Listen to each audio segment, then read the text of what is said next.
नाजरीन, कर्नाटक के उत्तर कन्नड़ा जिले में एक बड़ा हादसा पेश आया। सिरसी के करीब रेवमनी घाट पर लैंडस्लाइड हुई, जिसके बाद सिरसी से कुमटा जाने वाली सड़क पूरी तरह बंद हो गई। ये मामला उस वक्त पेश आया जब सड़क की तौसी का काम हो रहा था, लेकिन अफसोस की बात यह है कि हुक्काम ने पहाड़ी किनारे पर हिफाजती दीवार ही नहीं बनाई थी। यही लापरवाही अब एक बड़े हादसे का सबब बन गई है।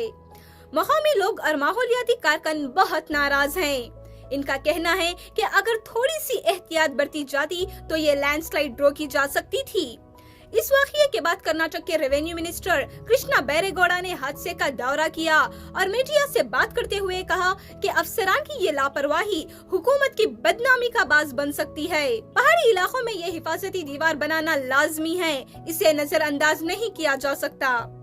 अब रेस्क्यू टीम सड़क से मलबा हटाने में मसरूफ हैं और हुकाम ने लोगों को मशवरा दिया है कि फिलहाल दूसरा रास्ता इख्तियार करें। माहौलियाती माहिरीन ने भी खबरदार किया है कि बारिशों की वजह से आने वाले दिनों में मजीद लैंडस्लाइड्स हो सकती हैं। ये वाकया हमें बताता है कि तरक्की के कामों में हिफाजत और माहौल का ख्याल रखना बहुत जरूरी है।